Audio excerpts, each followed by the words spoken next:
One of the more common questions people always ask regarding Pesach is regarding Mechirat Chametz, the selling of Chametz. Rabbi, is this real? Is this some sort of joke? Do we really sell the Chametz to a goy? We know that he's going to give it back to us anyways after Pesach. What kind of loophole is this? This is something that really and sincerely bothers a lot of people, because Baruch Hashem, people are real.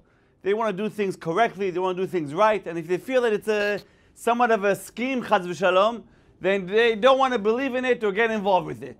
So B'ezrat Hashem, today we'll try to analyze what the source of selling chametz is.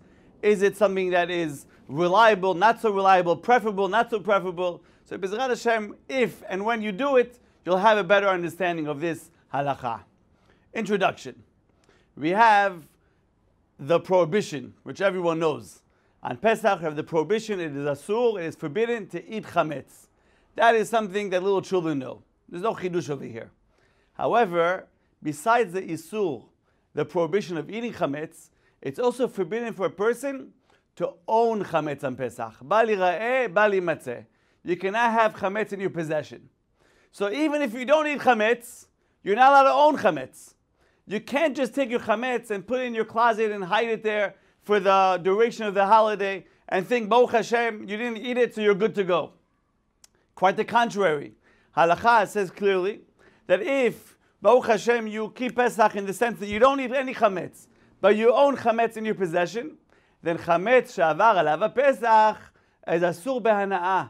You're forbidden to enjoy, to derive benefit from this chametz after the holiday. It's forbidden for you to derive benefit from it. You want to eat it, you want to sell it, you have no right to do so. Why? Because you own that chametz on Pesach, there's a knas, there's a fine, it cannot be used anymore. So again, not only could you not eat, you cannot own chametz. With that being said, what do we do with people that own a lot of chametz? You have different alcoholic beverages, you have different cereals and pasta, that Baruch Hashem, it's worth a lot of money. And for you to get rid of it before Pesach, to destroy it, maybe is too much of a financial burden. So what do we do in that case? That's where we have the concept of Mechirat Chametz, selling the chametz to a goy. Let's understand where the source is in the Chachamim, in the sages. There's a Tosefta that says that if you're on a ship, you're on a long journey. See, today when we go on a journey, you go to Israel, 10, 11 hours, you're there, Baruch Hashem. You go to Florida, it's a few hours. You go to Chicago, here, there. You could go around the world. You're there in less than a day. Back then, a journey used to take a long, long time. 2, 3, 4, 5, 6 months. So the Tosefta says if you're in a ship and you're going to be there for a few months and you have your food with you, but during that time period, you will come across Pesach. So you have chametz. What are you going to do with the chametz? If you throw it out, you'll be left with no food for the next few months.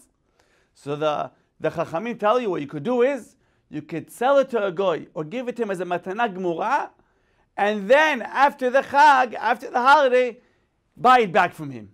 And this is a valid procedure. Now, many of the great sages, the Rishonim, the Ritva, the Ramban, and others, want to say that, oh, we see it's only a case that happens once in a while, you're stuck in a ship. But to do this every single year is not appropriate.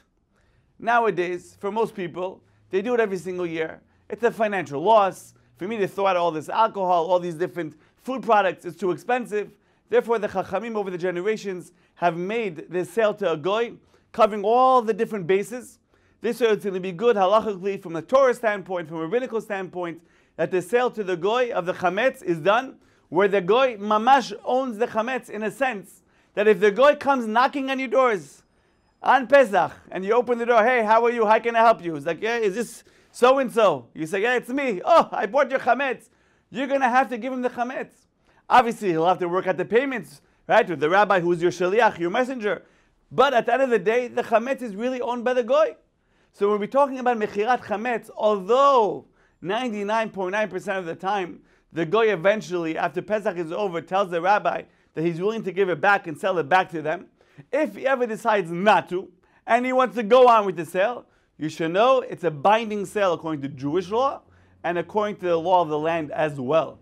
So therefore, when you're selling the chametz, it is a valid sale. Of course, if you could take your chametz and get rid of it before the holiday and finish it up, chazak u'baruch tiyeh, that's the best way to do it. But the sale itself, if you want to use a sale through a competent rabbi, a rabbi that you can rely on, Orthodox rabbi from your community, it is 100% valid according to halakha. With this being said, it is recommended that everyone that has family members or neighbors that Baruch Hashem want to try to keep Pesach, but they don't realize the stringency of not owning chametz. They think it's sufficient just to keep it in their corner in the house.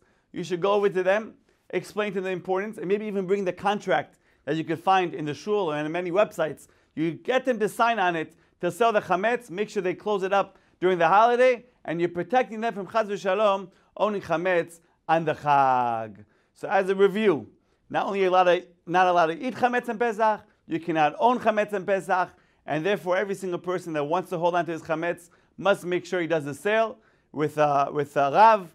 That's going to be your shaliach, your messenger. This way you'll be able to keep the chag, the holiday, kehilchato, according to halacha, and you'll be able to fulfill the mitzvah according to the Torah's and HaKadosh Baruch Hu's ways. Chag kasher v'sameach.